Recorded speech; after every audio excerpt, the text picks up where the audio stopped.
And we're live, which is more than I can say for the case against Letitia James and James Comey.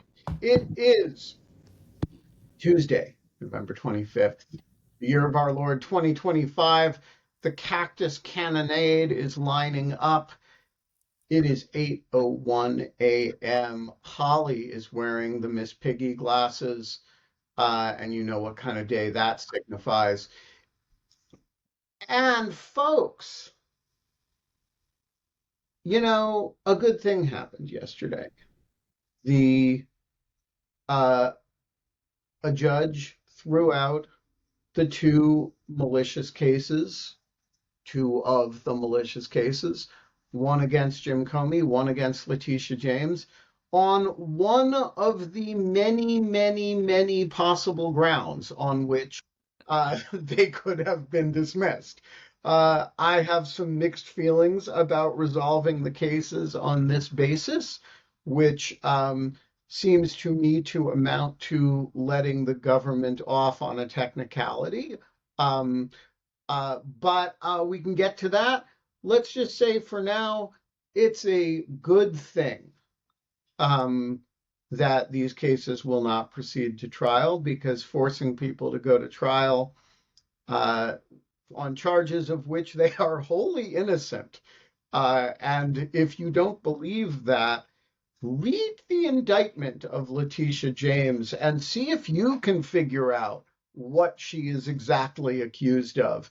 Read the indictment of Jim Comey, as well as the briefing. The indictment of Jim Comey has so little information in it that you can't actually figure out what it's alleging. If you read the briefing, you will realize that he is accused of lying, and the government has not even managed to allege an untruth in what he's said. It is good that people do not have to go to trial on this shit. Um, However, I just want to confess something, and I'm getting ready to post a lawfare column about this. You can read all about my feelings. I find resolving the cases on this basis, it leaves me a little cold because the least of the problems with this case, although it's a pretty significant problem, is that uh, Letitia James was appointed not in compliance with the rules of, I forget what, 28 USC, what is it, 645 maybe? I can't remember. Um, like, that seems to me like saying, the axe murderer's house was illegally searched, and there was a technical problem with the Fourth Amendment, with the warrant, and therefore you got to suppress all the evidence and give him his axes back. Yeah, it's true. She was illegally appointed. That was the least of the problems with this case, and I do think there's something a little bit weird about looking the other way on the vindictive and selective prosecution stuff in both cases, looking the other way on the fact that it's a real open question whether these cases even meaningfully state a claim, looking the other way on the fact that having been illegally appointed, she walks into the grand jury and misinforms the grand jury about the Fifth Amendment. I could go on and on and on. Like, oh, and her shoes were the wrong color, says Judge Curry. I'm not saying she's wrong. Her shoes were the wrong color. Um, I'm just saying that's a little bit of a sideshow in my view. That said, happy for Jim, happy for Letitia James, happy for the country that we don't have to go through a trial on this shit. But that is merely a way of expressing that the sun is shining, the birds are chirping. It's going to be a great fucking day, guys. Oh, And Cactus Wrangler. I just changed my name to Cactus Wrangler and then I fell then down you on the ground. failed to wrangle the cactus. You're watching Dog Shirt TV, a forking revolution in morning television. You are watching Dog Shirt TV, and it is a forking revolution in morning television. And one of the revolutionary features, of which there are many, is that I'm going to tell you about my mixed feelings when good things happen. I'm not going to pretend that this is the resolution of this case that I was hoping for. Um, uh, Another It's one like of when them. someone dies awaiting trial or something. It's a little Honestly, it's bit. like Jeffrey Epstein's suicide. Like I really wanted that guy to go on trial. Also, I wanted an opinion at a minimum that said Lindsay Halligan's conduct, not merely her appointment, her conduct was unacceptable. I would want some resolution of this on the basis of the fact that neither of these defendants are factually guilty of what they are accused of. Doesn't seem like, and so I just want to say, speaking of vindictive, I'm feeling vindictive toward Lindsay Halligan, and I want to spend some time thinking about what an appropriate bar complaint would look like, what an appropriate subsequent action by defense counsel, motion for sanctions or whatever that might materialize would look like. I think this shouldn't stop with, it shouldn't be that if you're a federal prosecutor wielding the power of the United States and you vindictively go after people because the president hates them, that the end of the issue is, oh, it doesn't work, right? Can They get off. can someone You should have more skin in the game than that. could someone like file a bar complaint? She should be disbarred, right? I mean, Well, yes, you can file a bar complaint, but the problem is that she's barred in Florida, and I'm not sure that the Florida bar will especially mind this okay, case. well, on that note, Andrew Steele, are you in this chat today? I don't know if you're in this chat. You know Andrew Steele, I believe he's a member of the Greek chorus. He Uh, is. He's an excellent fellow. he I don't know, he's not clear if he did this alone, but he filed a bar complaint against a Nazi guy, a lawyer in Florida, and that person was disbarred. So John Hawkinson says, I want to hear what could you, as a trial advocate, have done uh, um, instead to have gotten your preferred outcome? Well, this is an important question, and Offended. Sorry. it goes to the question of uh, the obligation of defense counsel to pursue the client's interest rather than my emotional and intellectual interests. Um, Trial counsel, their job is not to get me the outcome that, and if I were Comey or James's attorneys, I my job would be to pursue my client's interest. The client's interest is not to go to trial because trial has all kinds of um, uh, risk. You can have 12 jurors who are crazy. You can have a hung jury and then have to retry the thing 5 times. There's many, many, risks that you take in going to trial.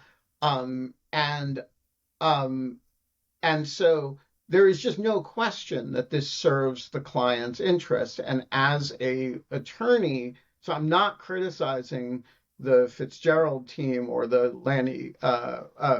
um, not Lanny Davis, or Letitia James's team. I am merely saying that the outcome, it leaves me a little cold, and it is not their job to find an outcome that That makes excites me you. feel warm and fuzzy. That's not They're the not job of focused the trial. on your thrill seeking. Right.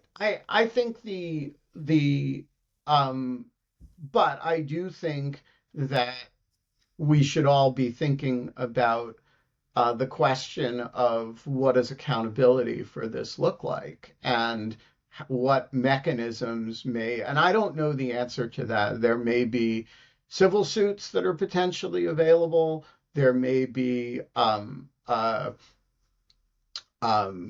complaints.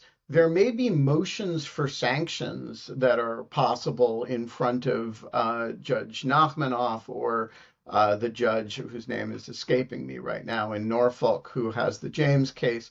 Um, but I guess I don't think you should be able to, as a federal prosecutor, behave in violation of every norm, provoke repeated allegations from a magistrate that you are violating the attorney-client privilege, violating the Fourth Amendment, violating the Fifth Amendment, and then uh, the consequence be, oops, okay, we dismiss it. And by the way, if your successor wants to refile it, that's an option available. Yeah, I just said, and I agree with Jeff.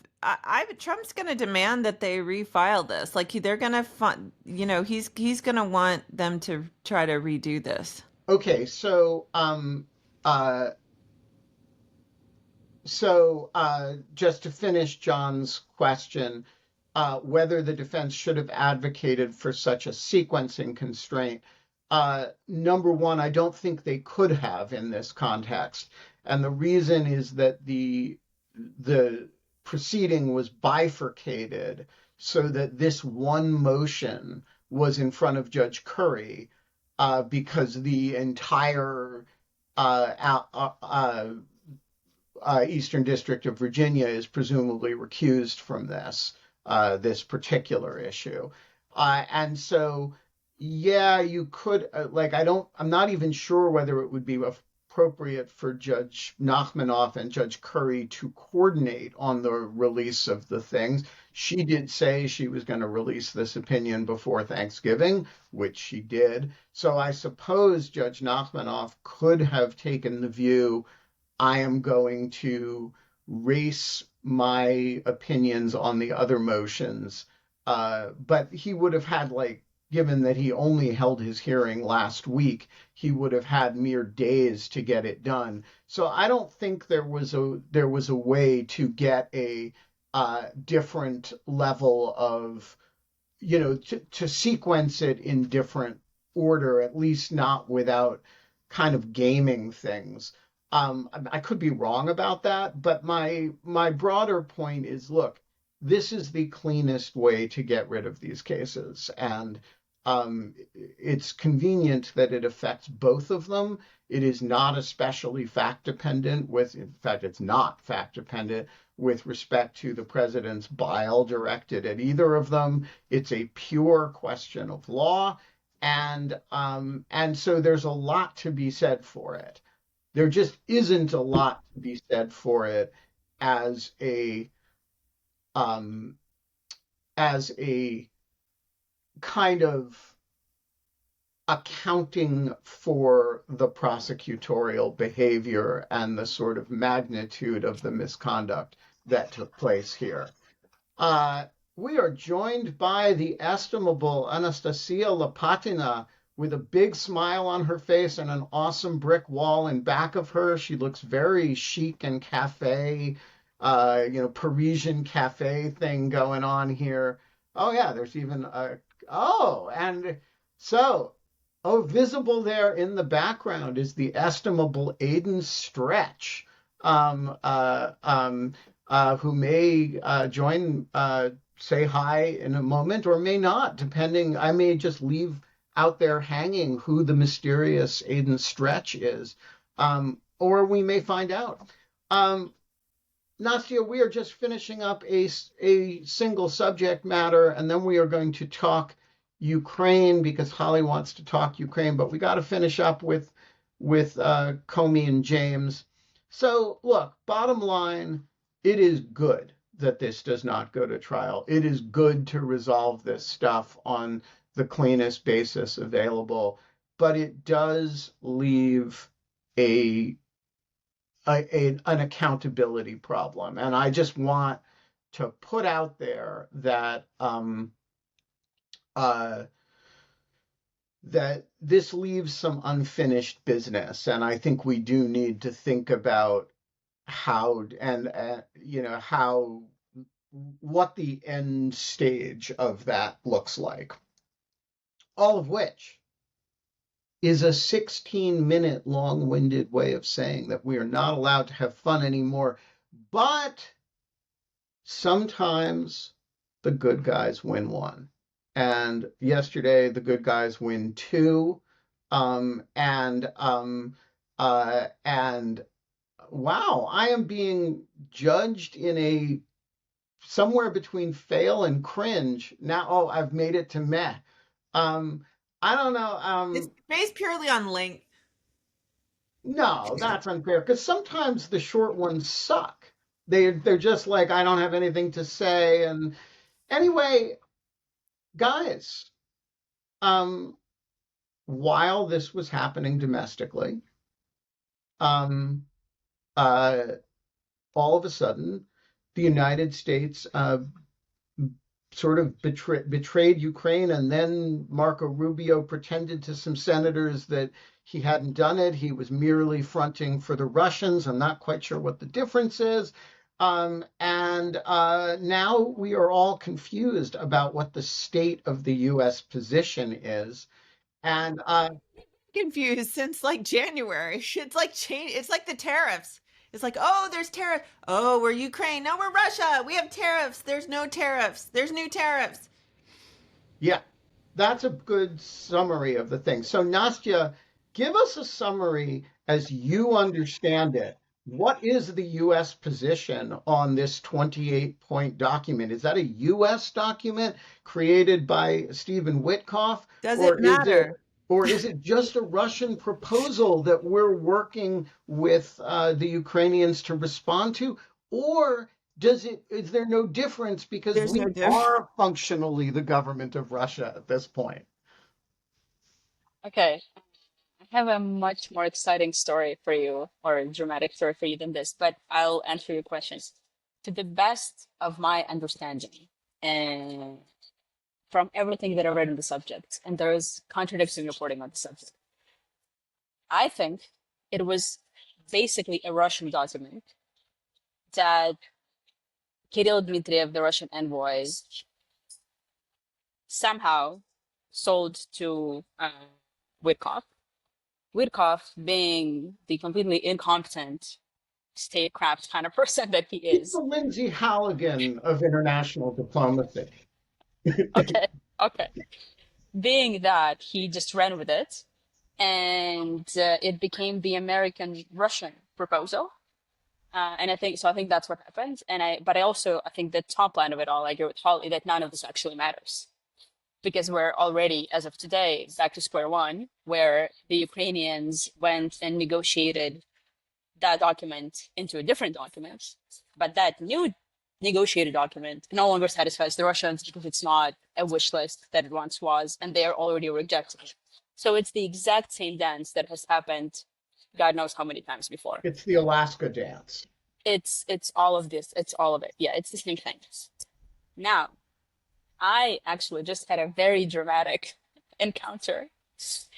Aiden and I, a gentleman in front of me, my friend who's a freelance journalist here in Kyiv, an American freelance journalist in Kyiv, we were minding our own business, sitting in a coffee shop, one of those famous Ukrainian coffee shops, working, when a Ukrainian guy who Aiden has met before at some conference shows up and starts, like being very annoying, where both of us are clearly working and concentrating. And he decides that he's going to join us for coffee when none of us are drinking coffee. He just gets a coffee, sits down at our table.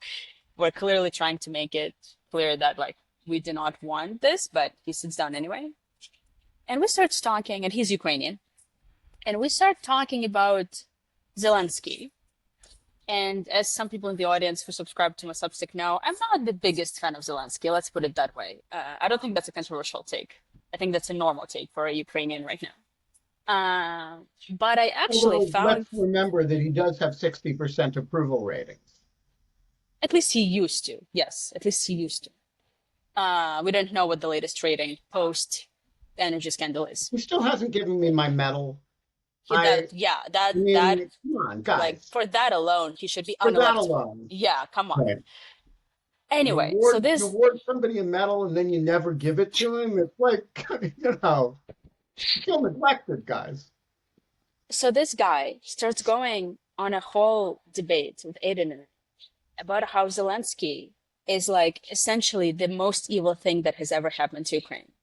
Because all he's ever driven by and has been since the day he got elected is his own self-interest and his own security. He does not care about Ukraine. He cares about staying in power. And therefore, the person argues, Ukraine, as a democratic country, must have elections as soon as possible. And holding elections, let's say tomorrow, would be a lot better than not holding elections. And we have like a 30-minute heated debate where I'm pretty sure we were so loud that every foreigner in the room was probably listening. It was in English. And then at some point, and I mean, it was ridiculous. Like the guy was saying completely ludicrous shit. But then he was like, well, but it's kind of understandable that he doesn't, like, he's like, he doesn't have Ukrainian interests at heart. It's I kind of know obvious exactly why. where this is And going. and I know exactly why. Yes, This is Ben. veering Yes, directly into yes. anti-Semitism. Why did you fucking do this? I was supposed to do it, Ben. Anyway. And he's like, because he's not Ukrainian anyway. And I immediately understand where this is going, but I play dumb. And I'm like, no, I don't understand what you're saying. What do you mean? He has a Ukrainian passport. He's a Ukrainian citizen. And he's like, oh, come on, you know exactly what I'm saying. And I'm like, I'm sorry, I do not. And he's like, well, he's a Jew. And I fucking lose it. I'm sorry. Excuse my French. Excuse my French. Ben is like, I consider Ben my family. We talk about anti-Semitism every day. Moreover, my husband is a Crimean Tatar, which by the standards of this Which is person kind of similar is to a that Jew. like in a fucked up way. Like it's both Yeah. kind of groups that are being We've both been discriminated. exiled. Exactly. We've, Killed, yes, discriminated. right. It So has a lot, I they have a like, lot in common.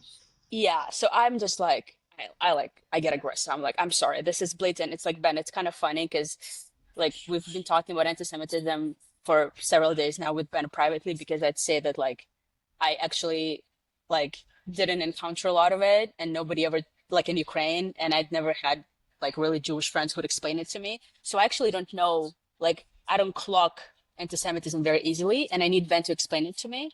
But in this conversation, I was like, I'm sorry.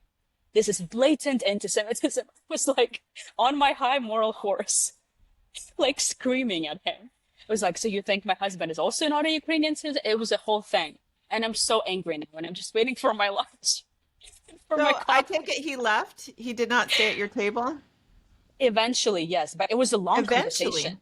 Like it was a long Oh. conversation. It was, yeah, and Should it I was tell wild. you the story of my last encounter with true out and out anti-Semitism? Sure, since that's the vibe now. All right. So this was We can't stop you, I don't think. well, you could say, no, we actually want to talk about the Ukrainian American. I don't think that stops you. I would respect it if you said that, Holly. All right. So this happened. And for those who are inclined to think I am exaggerating, I appeal to the testimony of Eve Gaumont, who was in the Uber with me when this happened. Ev and I were at a conference together outside of Austin, Texas, and we shared an Uber it was like a 35-minute Uber ride to the airport in Austin. And the driver was I think he, let's just say, had some struggles. I mean, he expressed very violent attitudes toward his ex-wife, which neither of us could quite figure out whether they were, how metaphorical it was, let's just say. But there were some domestic violence-y overtones, maybe not overtones, to the conversation. But he asked, so it starts very much like what Nastia is describing, where there's these sort of codes, right? He's asking about what the conference was, and it was a Middle East oriented conversation. And he said that he doesn't like neocons getting us involved in foreign wars. And of course, that's a code because when you say neocon in that context, you're talking about Paul Wolfowitz, you're talking about, right? I mean, there's a heavy Jew overtone to that. But it was not explicit, and I didn't say anything. And he gets to talking, and he really liked talking. And um, as we are getting near the airport, like he's getting riled up, and part of it is about the ex-wife and how he's going to go to Mexico where she lives and burn down the farm that she lives on. I mean, it's like pretty violent, weird stuff. But then he kind of comes to the point, and I forget what I said that uh, provoked it, but he like turns around and says to me, "Are you Jewish?" And I smiled at him and said, "I am a full-blooded, 100% DNA pure Ashkenazic Jew." Um, and he's a little bit taken aback by how like overt I am about it. And he says, and this is where the conversation got really weird, because like I've dealt with anti-Semites before, but he said, well, they say that the Jews run everything, and that's what I believe. And but I have to say that, someone's got to run everything, and you guys are doing a pretty good job. Um, and so I said to him, I swear I'm not making this up. Can't argue And with that shit, I guess. and and This is amazing. no, it was genuinely hilarious, actually. And so I said to him, look, I am not just any old Ashkenazic Jew. I am actually the Jew who runs everything. And I'm the one who, when they say the Jews, they're talking about me. And he knew I was joking. And he kind of laughed. And like we had a super pleasant as he drives into the airport. Um, and we get out of the cab, and Ev says to me, "Does that happen to you a lot?"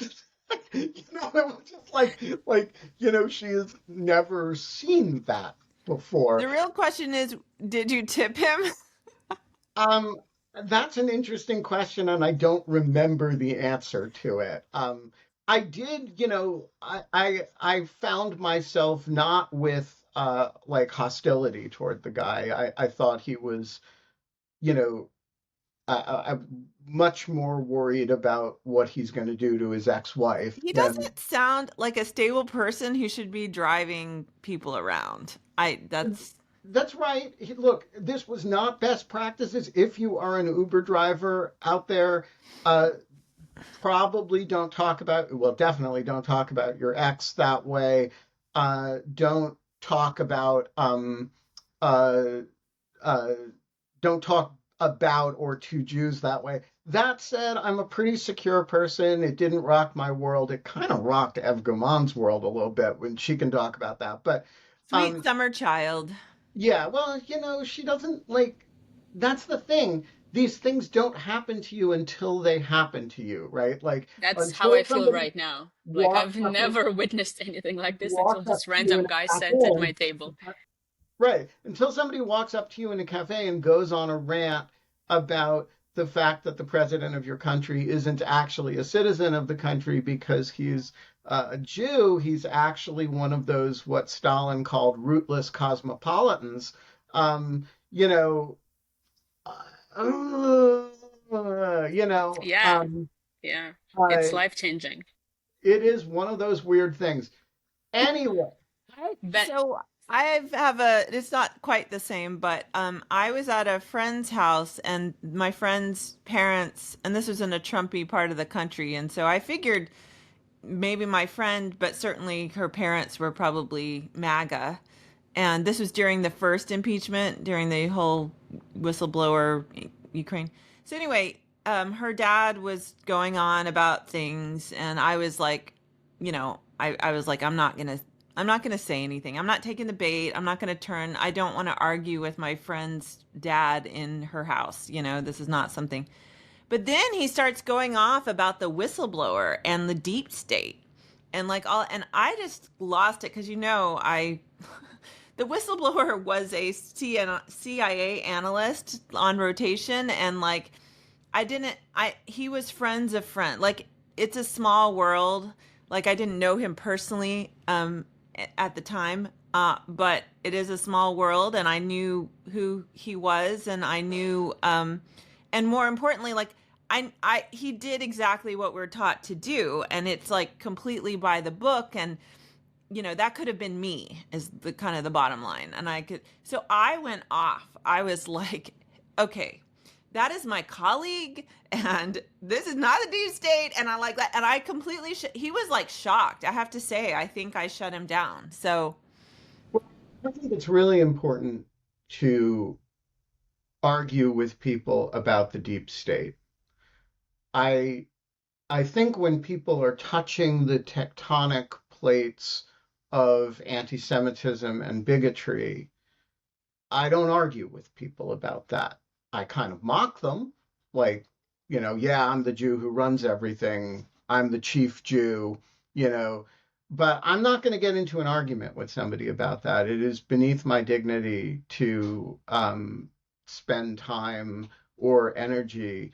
But I think Nastia's response, which is exactly right, which is, uh, I don't accept just to call you on the premise of it and say you should not expect in a coffee shop in Kiev to be to be uh, um, treated like that. The expression of that idea Like, should it's not so be treated obvious. Yeah, as an it's a fact. acceptable thing to say. I will say, look, his attitudes, you know, I was at a funeral about a year ago of my brother-in-law's mother, who was born in Kiev and grew up, was evacuated during the Holocaust, and grew up in a Russian provincial city after being in Siberia for 10 years. So this is a real Jewish Holocaust story. And her, Ina's family, when during the evacuation of Kiev, when the Nazis were approaching, so this is right before 50,000 Jews are shot at Babi Yar, right? So this is like it's the biggest single massacre of Jews in the history of the world, I think. And they escaped with a group of Ukrainians fleeing Kiev in advance of the Nazi advance.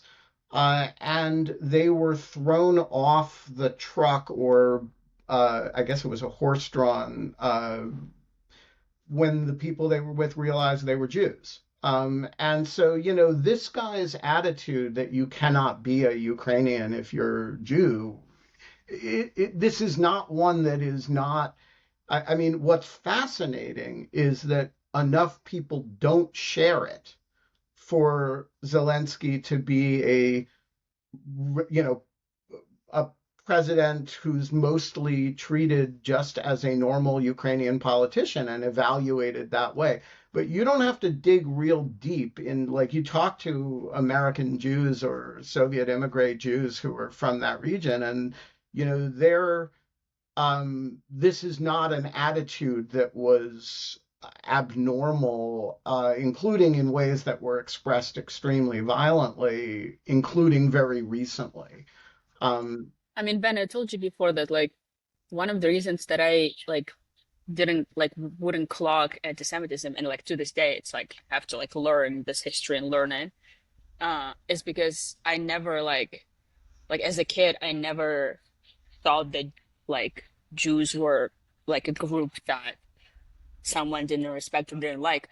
there were jokes, like I remember jokes that now in retrospect I understand are anti-Semitic, but like nobody was ever like aggressive about it, which I don't know if I like can make that evaluation even. But like the joke that I remember most is like if you were like, what's the word, scrupulous? Is that a word, or am I making that up? Mhm. About money, people would make a joke like, "Oh, are Of you a course, Jew?" you're Like that, Jewish. like my parent, like the money joke is like the one that my parents would say, or I would say like as a 10-year-old because I didn't know what that means, whatever. Right. But I never felt like we couldn't like talk to Jews, or like if a Jewish person was in the house, there was a problem. Like it was a completely innocent kind of joke that my mom would Yeah. say, and So that's the if only the thing that I ever encountered ever. no, so Nothing look, more. and your experience is clearly validated. So I've spent a little bit of time with this, um, starting, I guess, about a year ago when Nastia sent me a photograph of the main synagogue in Kiev. And there is something extremely striking about that synagogue, which has been rebuilt. It's a 19th century synagogue and it has been rebuilt. And what's striking about it is not the architecture and or it's the fact that there's no armed guard in front of it.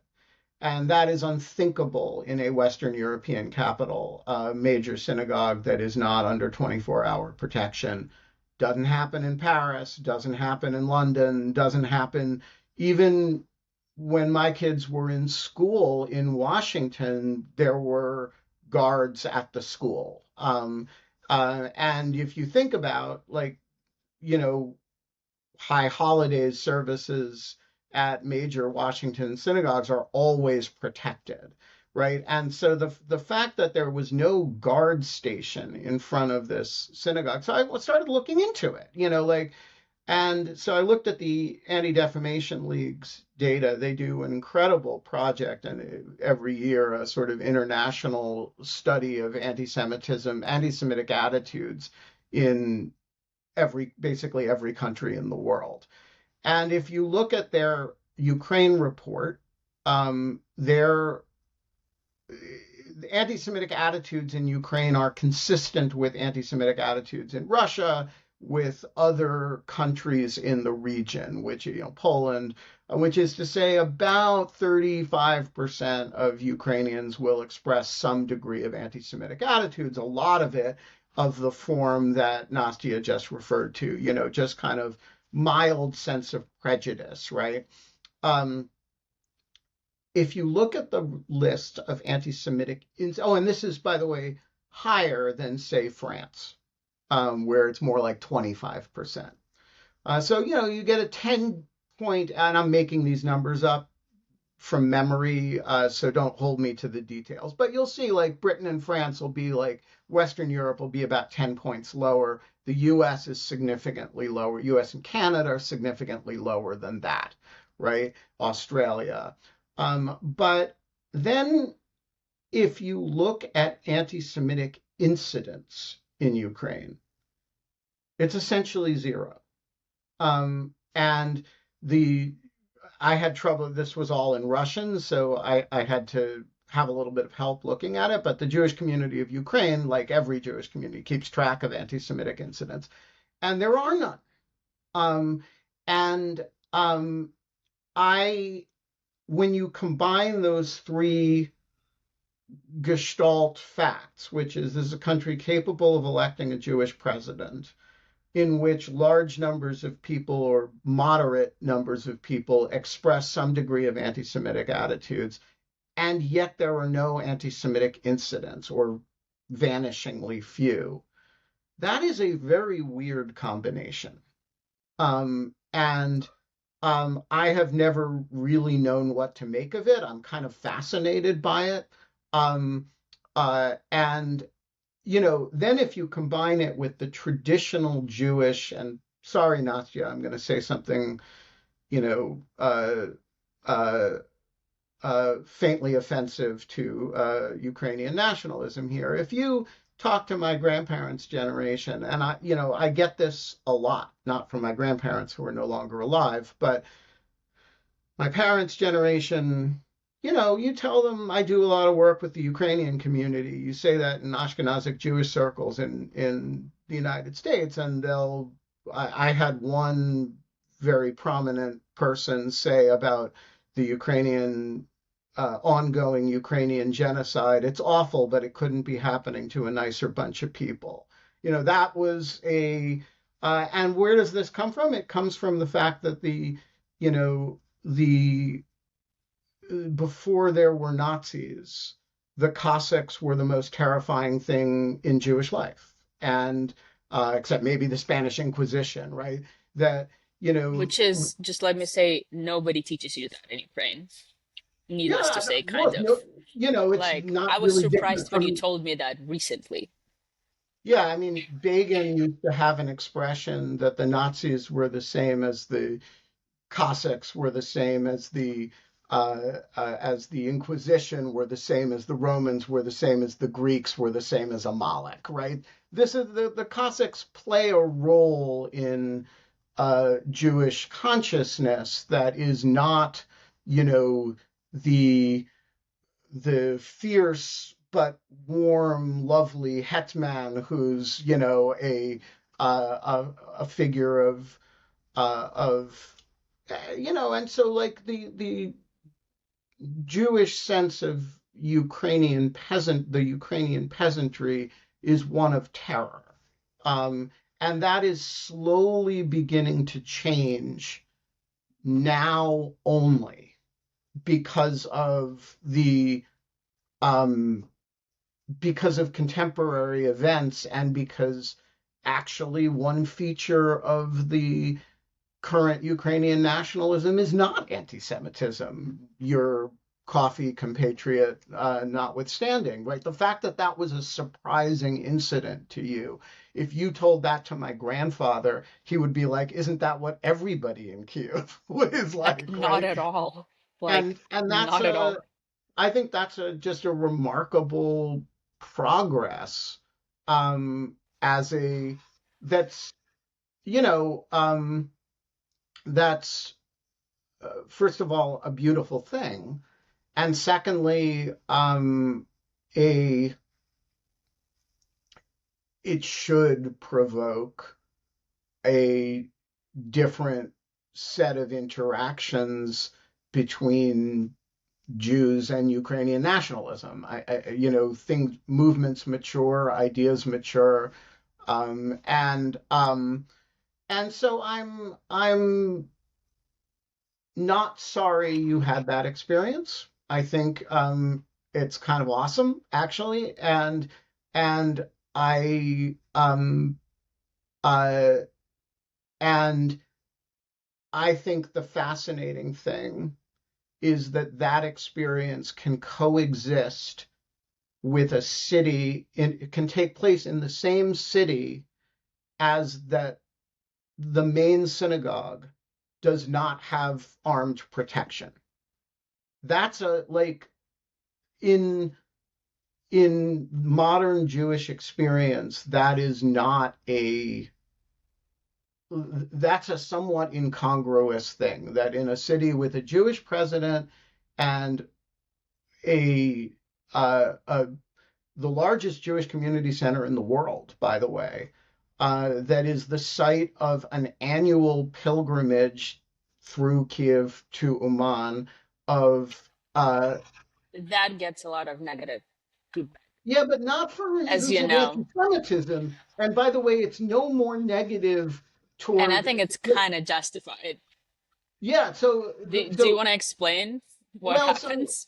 okay, so this is if you go to secular parts of Israel, you will have the exact same response from, this is a large pilgrimage of ultra-Orthodox Jews who are uh, uh, let's just say not always respectful of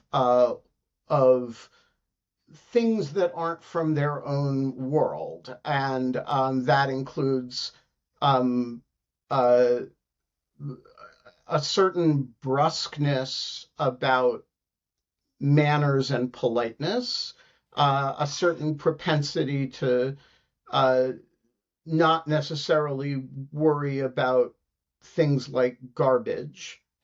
It's quite And ridiculous. Like there's and like they leave piles of garbage. Like streets are full of garbage. yeah, Like and for no apparent reason, but the fact that these people went there and when they left, that's what they left behind. It's well, crazy. and so if you ask secular Israelis, um, and you put a bunch of secular Israelis in the same room as a bunch of annoyed Ukrainians about this, you will find a meeting of the minds, rightly or wrongly, right? It's now, does it get exacerbated by the fact that, let's face it, secular Israelis are used to the fact that these people look a little weird. They wear black coats. They have those big furry hats, et cetera, et cetera. They're kind of used to it, whereas there's a strangeness to it to non-Jewish Ukrainians that are um, uh, um, and there's, as Lior says, they have the material world just doesn't matter very much to them, and that's right. And so I think Israelis are kind of used to it, but it's a huge source of political anger in Israel, um, and as well as the fact that a lot of them choose not to work outside the home, and so they are on the dole in very large numbers, and so there's you know, that aspect of it may be exacerbated by underlying anti-Semitic attitudes, but that's not the source of it. And I will just say, by the way, to have that large pilgrimage and not have any incidents, even though that pilgrimage is aggravating a lot of people, that's a really interesting thing from a country that 2 generations ago, my brother-in-law's grandmother got thrown off an evacuation truck as a 2-year-old because she was Jewish. Like that's a big change. And I just want to say that, like, um, I was I started thinking about this early in the full-scale invasion because of my friend Vlad Davidson, who is actually who renounced his tore up his Russian passport, and has lived in Kiev for a long time. Sorry, in Odessa for a long time. But Vlad, I asked him about the Azov battalion people. This was shortly after the fall of Mariupol, and so Vlad's Jewish. He's quite self-consciously Jewish, I and he mean, he's said, very Jewish, right? yeah. Like, you know, he Well, he talks writes about the it, he writes Tablet about it. Like, yeah, magazine. yeah. He's a sort of scholar of old Jewish Odessa, right? That's he's the editor of the Odessa Review, or at least he used to be. And, he said to me, and I thought this was really wise. Um, he said something like, I don't give a shit what tattoos these guys may have put on, and they have some attitudes that are, if we were um, in a seminar, I might try to teach them are wrong, but they're being tortured for defending women and kids under excruciating conditions in Mariupol. I don't care about their tattoos. And I think that is right as a ordering of moral priorities. And, I eventually got approached by one of the wives or fiancés of one of the captured Azov battalion people.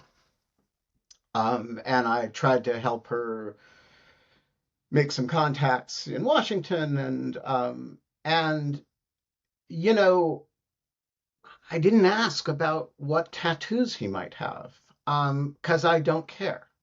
And that's not to say that there might not be, if we sat down and talked about what an appropriate tattoo was, we might disagree. But there is a higher level moral You're so priority nice thing. about it. It's amazing.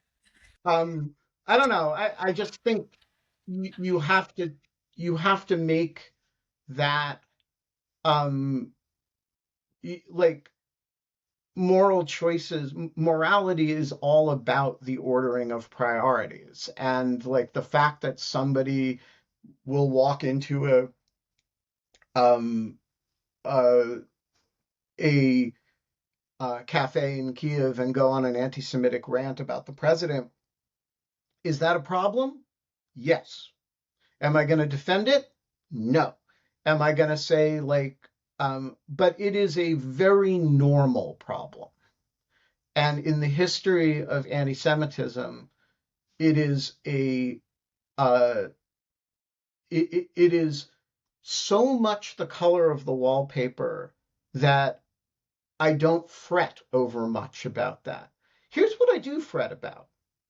Um, Eventually, Vladimir Putin is going to start killing Jews. He doesn't do that right now. In fact, he's been careful to be the weird dictator who's not that bad to Jews. It's very unusual. There are reasons for that. Um, Eventually, all tyrants kill Jews. There aren't really exceptions to that. I don't really want him to be in control of Kiev or Odessa when that happens. Um, that's a more important thing than whether some individual asshole thinks it's appropriate to, if you're thinking just about the protection of Jews, that's a more important thing than what some schmuck in a cafe goes on a rant about. That's all I Ben, got. I need to stop your rant and go on my rant Okay. because the reason why I came to this lovely gathering, apart from the fact that I haven't been here in months, was to actually thank everyone in your audience who helped raise money to buy a massive generator for my apartment. We already got it, as Ben published in the newsletter. We got the battery and the Starlink. John said so big Nesta can no longer fit in. It's not quite that big. But it's very helpful because it can actually power literally everything in the apartment, including the washing machine and including the fridge. Uh, it's super powerful and it's great. Not for long periods of time, but still, if there is some sort of apocalypse happening, which who knows if that's gonna happen, it's very helpful. So I wanted to say thank you, and we are using it a lot these days because last week the power outages were like as long as 18 hours, which is kind of ridiculous. So we only would have power for 3 hours a day, three of which would be like from 3 a.m. until 6 a.m., which like who is awake then? Nobody. So it was super helpful. And it is super helpful. And if people want to do similar things, then Ben and I think, have more ideas of families who could use this kind of thing. Ben, do you want to talk about that, or do you want? Yeah, Because we, so let's I mean I'll mention it now, but look, folks were just extraordinarily generous and really fast with supporting yeah, that was this. super fast. 2 And days. and there are a lot of families in Kiev and elsewhere who are uh, who's have similar needs, and I wonder if we could set up systems to get power to people. You don't need to distribute the thing. There are good distribution networks. It really is a cost thing. And so if people are interested, and I will put a little poll in the next Dog Shirt Daily, inquiring about people's interests in this. If people are interested in um, a creating a more regular giving circle, again, it can't be 501c3, because I don't have a 501c3 organization available to do this. But if people want to create uh, a circle that will, whenever it has enough money in a bank account, buy a generator for somebody or we don't need to do Starlinks. Nastia's needs No, on that the was Star just, yeah, because of my work. Right. Nastia's need on the Starlink front was unusual, but keeping families warm and keeping electricity on is something that we could do a fair bit of. And if people want to, uh, uh, I am happy to coordinate that. So I will mention that in the Dog Shirt Daily that's going to go up today. Please leave comments with suggestions, and but the poll will be very simple, which is, you know, I'm trying to assess like what people's um like what how many people would want to give at what monthly level in order to do, say 6 months of like help get as many people through a winter as possible. Um and so just kind of figuring out what the and in response to Fred's question, I would happily affiliate it with an existing nonprofit, provided that they don't take overhead, which most of them do. And the amount that we would save in tax savings would actually be eclipsed by the overhead that some of these organizations would take off the top. And it would also risks impairing the speed and agility with which we could do things. And And it's so already I'm almost winter. Like right, December is in a exactly. week, And so right? the the the idea uh, the idea would be to simply be super agile, and the risk would be that you forego the tax deduction as a result.